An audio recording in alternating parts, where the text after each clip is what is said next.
Welcome once again to What Retirement Means to You with Jerry Means. He's the president and founder of the Means Financial Group. I'm Spike Spangle. Jerry, I want to thank you for inviting me back. It is great to see you. What's on your mind, my man? I'm doing great, Spike. It's good to see you. You know, I thought today we could talk about the musts in retirement planning. So often people come into my office and they sit down and they say, Jerry, you know, I'm thinking about retiring, or it's right around the corner. What do I need to consider? Am I able to do that? So I thought it'd be fun just kind of have a show and have the things that we must talk about.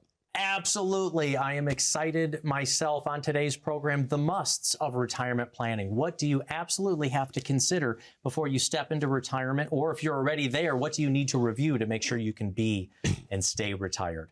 One of the very first things that you said in our pre-show is we have to talk about the fact that folks need to understand longevity today. What does that mean to you? Well, you know, if we're going to retire and our longevity is, if you can't just look at 5 years, 10 years.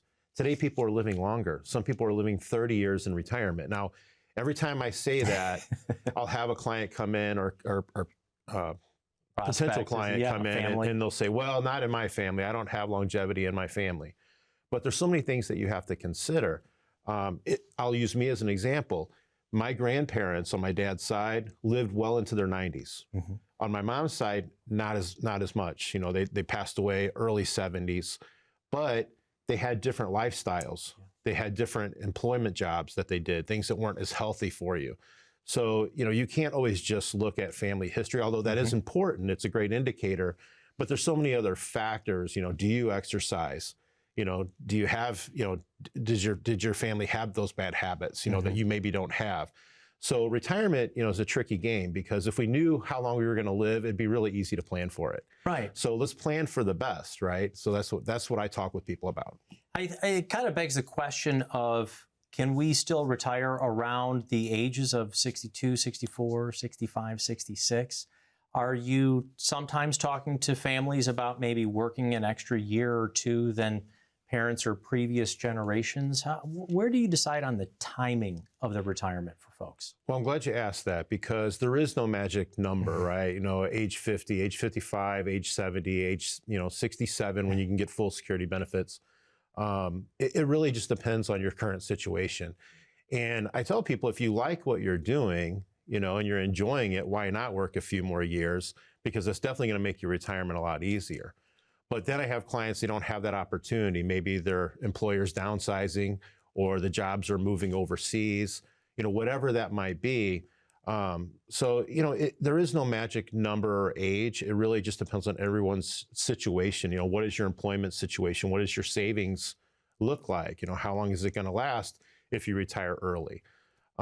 That's a huge factor in itself, that retirement savings and what do you do with it? Because obviously, somebody, a financial professional like yourself, we want to protect and preserve our wealth, but we also have to have some growth. So two different ways you can go: taking too much risk with your savings or taking too little risk. Which is worse?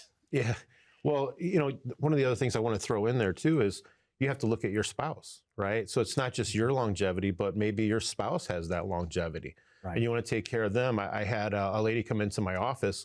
Her husband was about 10 years older than her, not uncommon. But they had really bled through their investments because he retired in his 50s. And so he had a really nice retirement. You know, he passed away at about age 80. So he had 30 years of retirement. He was really comfortable. But when he passed away, the wife came to see me because she was running out of investment income. Yeah. And so you say he lived to about 80, so 10-year disparity. So she was 70. She could have another 20, 25 years in retirement. And she's was her Social Security based off of his, or did she have her own Social Security? So they both had Social Security, but as you know, when one spouse passes, you get the higher of the two Social Security benefits. You don't get both. So she's considering going back to work. So, you know, I may not be able to do a whole lot for her. I'm trying to help her in that situation, but my goal is to meet people before they get into that situation and make sure that they are on track to stay retired. If they want to go back to work, that's one thing, but we want it to be a want, not a must. Right. I'm glad that he was able to enjoy his retirement. Just kind of kicks open a side door here of life insurance, kind of as a estate planning tool. were they underprepared with life insurance? Was there something that, they could help bolster what could be the rest of her retirement, or was that tool not there? Well, in his case, again, he had the insurance, but it was term insurance, so it expired by the time he got into his 80s. And by then it was too hard for him to qualify to get permanent life insurance. So, a lot of people think of life insurance as burial insurance. I really don't need insurance. I don't have a lot of debt. The house is paid for. But it can be a great transfer of wealth tool. If you're wanting to leave a legacy to kids or grandkids, pennies buy dollars. So it's really easy to buy life insurance if you qualify and leave a legacy that's tax-free, by the way, if it's properly structured. But it also can be a huge income replacement for a spouse. So I always talk with clients about that if I see them in that situation and say, hey, you may not think you need insurance, but let's look down the road at some of the what ifs and let's prepare for that. And if you can qualify for it and it makes sense in your financial plan, why wouldn't we want to do that? Jerry, you've come up with some new phrases since I've seen you last time. Pennies buy dollars. I like that. You can leverage the tools that you have, the savings that you have to possibly create better income for yourself later in retirement. I love that you're saying this. The musts in retirement, we have to consider longevity and point on, not just for yourself, but probably for our spouse as well, especially if they're younger. The on-track retirement review, do we obviously consider the longevity when you start that? Yeah, it's just one of the things that we talk about. But like I said, it is a must. It's something that we have to talk about because 30 years in retirement, 25 years in retirement, you have to plan for that. Most people spend more time planning for their vacation than they do for their retirement plan, right? Yeah. So that's something that we offer when people come in. We're going to talk about all the different aspects of their financial plan. But the on-track retirement review, it's no cost and no obligation if you want to come in and sit down and talk with us. The number's on the screen, 844-878-1293. Come in, we'll talk about longevity. We'll talk about anything else that you're concerned about. There's no cost, no obligation. Come in and get a second opinion. You can get your own no-cost on-track retirement review right now. Call the phone number down on the bottom of the screen. We're going to continue to talk about some of the musts you need to consider in retirement planning with Jerry Means and what retirement means to you right after this.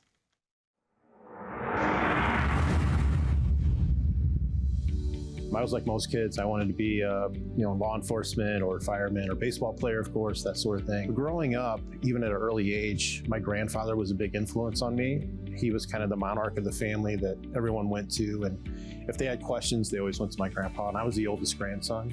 And I noticed that during the holidays, we would be at his house and he had 2 living rooms. And one of the living rooms he always stayed in, and everyone else kind of gathered in the other room. And he was reading the Wall Street Journal and watching the stock market and, taking a look at where things were and talking to me about politics. We just had a really good relationship and I took an interest in investing. So he taught me how to read the Wall Street Journal when I was 13 years old. So if you can imagine, I went to school, I knew more about investing than most of my teachers did. I knew what bonds were, what equities were, how the market worked. I still wasn't planning on getting in that line of work. It just was interesting to me. It was kind of a bonding time with my grandfather. And then fast forward into my early 20s, I got a phone call from a financial advisor that worked with my grandfather. And he said, hey, we're looking to recruit, young guys that might want to get into business. And your grandfather said to give you a call. And once they showed me what they did, I thought, this seems like it would be a good fit for me. And 25 years later, we just celebrated our 25th anniversary in the business. So it was the right move for me. Welcome back to What Retirement Means to You with Jerry Means, president and founder of the Means Financial Group. We're talking about the musts of retirement planning. I'm your host, Spike Spangle. Thank you for inviting me back again, Jerry. Love being here in St. Louis. Great town, great families here, great work ethic here. And it's really, really important because we've been paying into Social Security for decades as workers. And you said one of the musts, you've got to understand your claiming strategies for Social Security. In what way? Well, a lot of times people will come in and they'll say, Jerry, what is the best time to claim Social Security? Mm-hmm. It's a tricky question. Now, if you tell me how long you're going to live, I can tell you exactly when to do that because there is something called a break-even point. For example, if you're going to draw benefits at age 62 and you're just looking at your Social Security, not your spouse's in the whole picture, but just your Social Security, if you pass away before age 77, that's typically the break-even point, then it made sense that you drew it early, right? Because you got the benefits for that period. If you live past age 77, it made sense to wait because you got the roll up and you got that longer period there. But no one really knows, right? It's just a guess. But what's really important is to look at your Social Security and your spouse's Social Security. Because a lot of times, or most of the time, one of the clients, the husband or wife, will have a much higher benefit than their counterpart. Often it makes sense for either the younger person or the person with the lower Social Security benefit to go ahead and start theirs to draw those benefits, but defer the bigger Social Security check. The reason for that is if one spouse passes away, the remaining spouse gets the higher of the two checks. So if the person with the lower check passes away before their spouse, that spouse still has the higher benefit. But if this person passes away first, they can step up to their benefit. So it really sometimes it makes sense for one person to start, not necessarily both of them to start at the same time. And as a financial group and the founder of it yourself, you don't mind talking to folks about their Social Security? Because I know they can go on to ssa.gov. The hardest thing about it is remembering your password. Right. You can go in there, you can find out. Yeah. It's really easy. I actually did it a week ago. You can go in there and you can find out, depending on what age, where you want, what your benefits are going to be. But you like to do this with folks because why? You're building in the rest of the income strategy? Yeah, I mean, when you go into a Social Security office or you do it online, they're not going to give you too many opinions, right? There are strategies. They're going to tell you, here's the facts, right? Here's your benefits if you do it now. Here's if you wait. Here's what it's going to be at age 70. And that's really just it. They don't sit down and really strategize most of the time. That's what we do. We come in and we want to look at the entire picture. What are your pensions? What are your other investments? What is your debt? Do you have a lot of debt in retirement? Often I'll come in and sit down with a client and, we'll look at it and say, okay, why don't we just defer Social Security one more year and we can bridge that income. Doesn't mean you have to wait another year to retire, but let's bridge that year with some of your other investments because you're getting an 8% roll up. Why not go ahead and do that? It's hard to get a guaranteed 8% return on your investments these days, right? Yeah. So why not do that? So everyone's different, of course, but there's certain strategies that we can look at for different people in different situations. Jerry, I've got to say this because there's some folks who are sitting on their couch or their chair right now, they're watching, they're saying, I'm not waiting for it to roll up 8% every year. I'm not even sure that Social Security is going to be there. We hear all the grumblings about it. What's your personal opinion on it? And what do we do? What are some of the problems of taking it early at, let's say, 62 if you're still working? Yeah, well, first of all, I don't have a crystal ball, no more than anyone else does. But this year, we're celebrating 90 years of the Social Security system. So it was enacted in 1935, right. So it's 90 years. Now, in 1983, they realized there was a problem because before 1983, everyone got full benefits at age 65. In 1983 is when they switched, and it was depending on your birthday. Now, everyone gets full benefits at age 67, but they made that little tweak to the system. When they did that, that bought us another 30 years, right? But today, we're starting to see those letters in the mail saying Social Security, and we're seeing it in the news. Social Security systems, may fail in the future. You may get reduced benefits.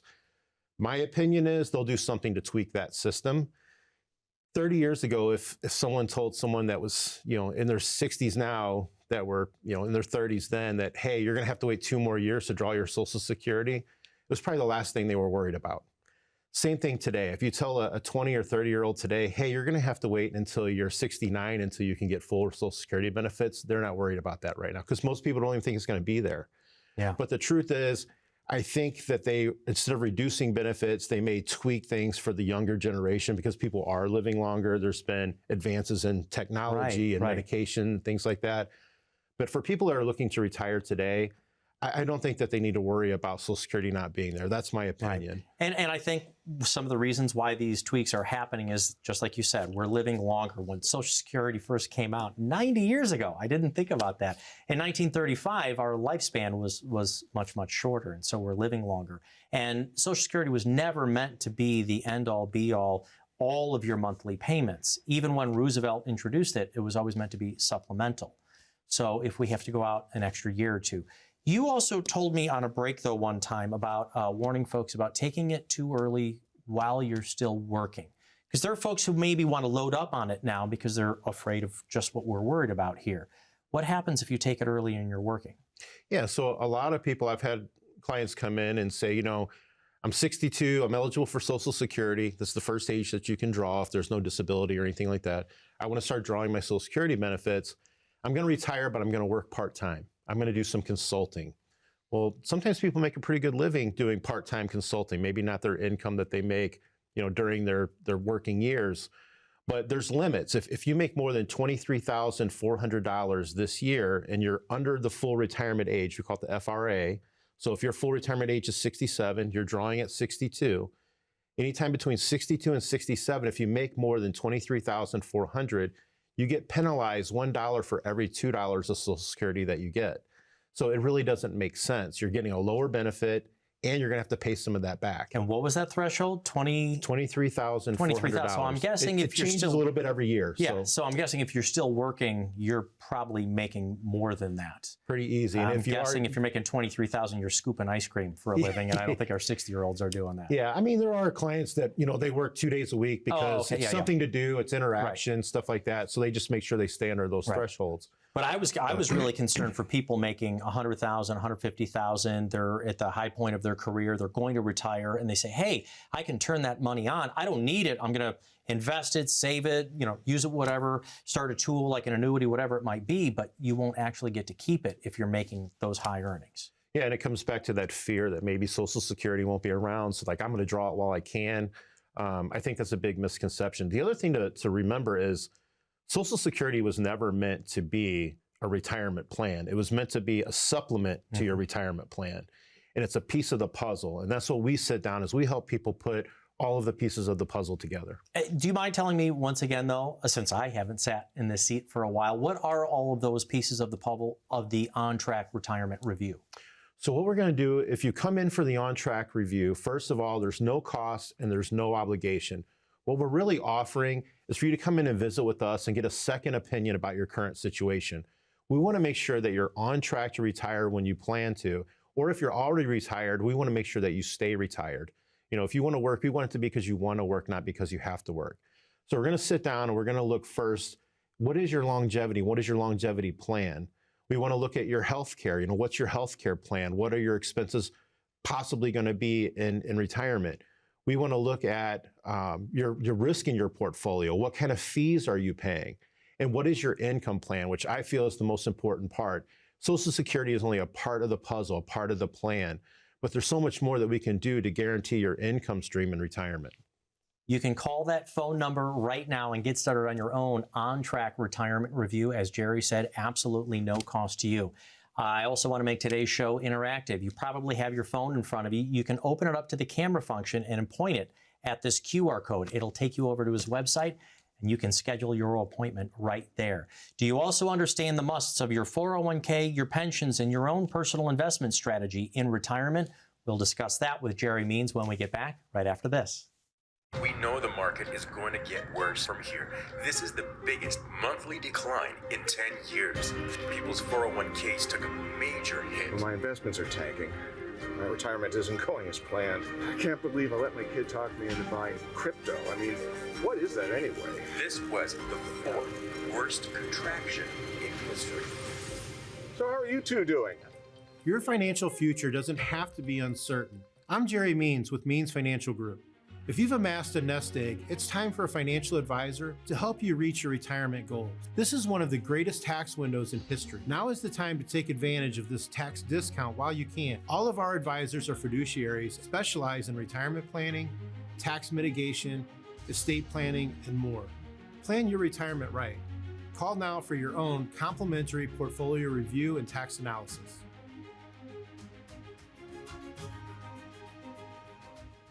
Welcome back. We are with Jerry Means, the president and founder of Means Financial Group, and this is what retirement means to you, our viewers. The advice that you give is tailored. It's specific to everybody who comes into your office. We're talking about the musts of retirement planning today, and you've got to understand those 401ks, how you're using them. This is a really, well, it's more than an important part. This is usually the tool on the savings that gets us to retirement. Are people using them properly from your seat when they come in? Well, first of all, just to be clear to the viewers, we're talking about qualified plans, 401ks, 403bs, 401as, 457 plans, any type of qualified employer plan that you're contributing to. You know, 401ks always get mentioned, but I don't want to leave viewers out. There's a lot of teachers out there with 403bs and educators and universities. So I want to make sure you understand that we're talking about that as well. Yeah, I think people are trained to contribute to those plans, but there's so many things about those plans they're not aware of. Some of those plans are now offering the Roth contribution plans. So the Roth IRA, obviously you don't get a tax deduction when you contribute to a Roth, but that money grows tax deferred. And if you pull it out over age 59 and a half, it's been there at least 5 years, all of the growth on that plan is tax free. The number one thing I get from people when they come in, they sit down with me to do retirement planning, is I wish I would have put more money into the Roth IRA. They'll come in and they've got $500,000, $1 million in their qualified 401k or 403b. And that's fantastic. They did a great job of saving. Their employer contributed. I congratulate them, first of all. But what they soon realize is when they start taking income off of those plans, it's taxed as ordinary income, right? It goes right into just like they still have an employer and they're getting paid. If you have the money in the Roth, that's tax-free income. It can cause, or it can help, eliminate the tax on Social Security. It can, because you've already paid taxes on it as you put it in. Yeah, there's a lot of different things that it can help you with. So first of all, if the plan allows you to contribute to a Roth IRA, you might want to look at going into the Roth portion, because today we know what tax rates are going to be. We don't know what they're going to be in the future. And almost anyone that I ask will say they're probably going to be higher in the future. Maybe not the near future, but they're going to go up before they go down. To help our viewers out here, there's a couple of distinctions. So there's the Roth IRA, because my producer was saying over here, wait a minute, on the Roth IRA, there's a lot of folks who think they can't contribute because they make too much money. That's the Roth IRA on the side. There's the Roth 401k. Correct. And with a traditional 401k and a Roth 401k, there are no earnings limits. You can put money into a Roth 401k. Differences are we pay our taxes on it. So can you split it in half? Or let's say you want to play the tax bracket game. You don't want to bump yourself up a tax bracket. So can you put half in the traditional 401k, half into a Roth? Absolutely. And most plans allow that. One thing to keep in mind, though, is when an employer does a match, usually the match goes into the pre-taxed account. I found that out. And that's okay. You know what? Yeah, that might be because then the corporation, it's the free money, so they still get a tax break. But yeah, there's a tax loophole on that now. But sure, so they can still put that money over there, and you could max everything out into a Roth 401k.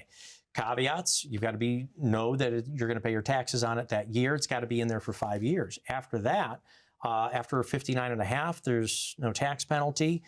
You get all of that growth. It doesn't count against your RMDs later either. So if you live into your 90s, you don't have to take it out, but you have to pay your taxes now. It's a totally different way of thinking, Jerry. Yeah, and the other thing that people should consider is when you're contributing to a 401k, they've kept those plans very basic. So you have 20 or 30 different investment options, right? That's very, very important to understand. You're very limited in your choices. Once you reach age 59 and a half, most plans have what's called an in-service rollover option or in-service distribution option, where you can take the money inside that plan, roll it over to an IRA, which now can be managed by an advisor or yourself, but you have the whole world of investment options to choose from versus just 30. Why do they allow that? Because they realize when you're at age 59 and a half, you're that much closer to retirement, and that you might need more options than what they've offered in that plan. Think of the 401k as a starter plan. But once you get to that age 59 and a half, you might need a more robust plan. So it's something to consider. It's not right for everyone, but it's something to consider. And does your employer care? Are they mindful of the fact that you're rolling it out? Because you still want it, you said in service. We're still working. You're still going to contribute to it 2 weeks later when you get your next paycheck. But you're just moving it out so you can manage it the way you want to? Yeah, I use the language sweep the account. So just think of it as, you have all of these investments in this box. We're going to sweep them out into a 401k, or excuse me, to an IRA. Now the box is empty, but you're still going to contribute to that box and you're still getting employer matching. It doesn't hurt the employer. A matter of fact, it helps them meet their fiduciary duty to be able to give you that option to roll it into an IRA. So it's something to consider. The other thing that I tell people to consider with 401ks and 403bs, I would only contribute up to the matching. Once you've met the employer's full matching, go ahead and pay the tax on your paycheck, take that money and invest it into an individual plan, because then you're going to be taxed at capital gains rates, which are also much lower than ordinary income tax. So again, it doesn't always make sense to totally max out the 401k, but you have to be disciplined enough to invest after that. The reason people succeed with those type of plans comes right out of the paycheck. Yeah, Jerry, you are light bulb after light bulb after light bulb today. We only have 2 minutes left, but there was something you also wanted to say about pensions. One of the musts that we need to make sure that we understand.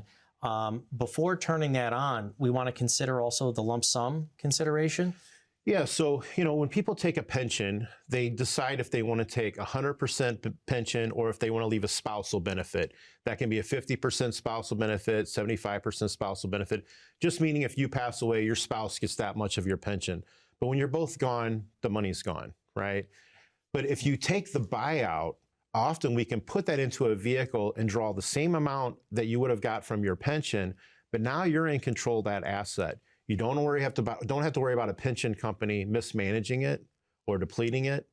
But also, if there's any money left over when both you and your spouse are gone, that money can go to your named beneficiaries, your kids or grandkids. So it doesn't always work, but I have found, especially lately, that more times than not, it makes sense to take that lump sum rollover and design your own income plan versus leaving it at the employer's defined pension plan. Are you familiar with some of the pension plans in the greater St. Louis area? Have you had that come through the door? Well, I've been doing this 26 years, so there's not a company in St. Louis that I probably haven't seen, or in the St. Louis metro area. Right, and the decisions, though, on the pension plans, they're often irreversible. So you want to sit down with a second opinion, kind of an outside opinion, so you can make sure that you're making the right decision for you and your spouse, right? Yeah, and absolutely. And that's what we offer. We're going to open the phone lines here in a moment. That's why we offer the on-track review. If you have those pension options, those are one of the things that we'll talk about. There's no cost, no obligation. Come in, sit down with us, get a second opinion. Let's look at your full financial plan. These are just a few of the things that you've got to make sure that you have covered before you decide to retire. If you've never been in 30 years of retirement income planning before, you want to sit down with someone who does this literally every single day in their offices. Call the phone number you see right here so you can get your own no-cost, on-track retirement review. Thanks for watching. We'll be back with Jerry next week.